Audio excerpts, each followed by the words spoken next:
Le 6 septembre 2022, la chanteuse Aya Nakamura et son compagnon, le producteur Vladimir Boudonikov ont été au cœur d'une grave altercation, rapportaient TF1 et BFM TV.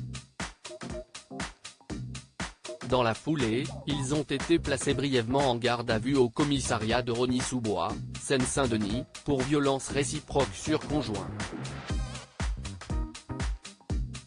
Au bout de quelques heures, les amoureux sont ressortis avec une convocation judiciaire, en novembre prochain, devant le tribunal correctionnel de Bobigny.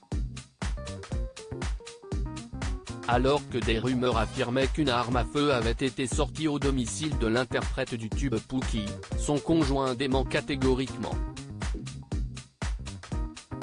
Ce vendredi 12 août, Aya Nakamura a partagé dans la story de son compte Instagram un communiqué rédigé par son compagnon Vladimir Boudonikov, visiblement furieux de ce qu'il a pu lire ici ou là.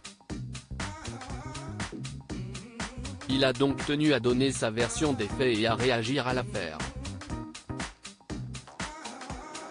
Il écrit « La femme que j'aime et moi-même allons très bien.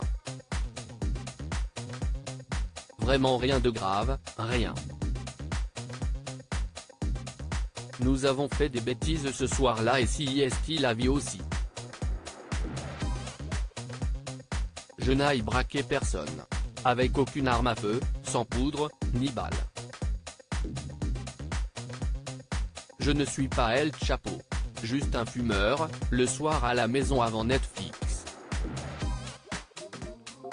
Donc tout va bien. » Très agacé par certains articles de presse liés à l'affaire qui, selon lui auraient déformé l'histoire pour l'aggraver, il ajoute que les médias français restent à leur place et respectent notre vie privée et celle de notre famille.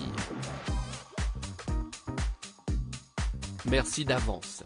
Aya Nakamura, 27 ans, et Vladimir Boudonikov, père de son deuxième enfant, une petite fille prénommée Ava, sont passés devant une unité médico-judiciaire et ils se sont vus prescrire 3 jours dits chacun, sans que l'on ne sache la nature exacte de leurs blessures.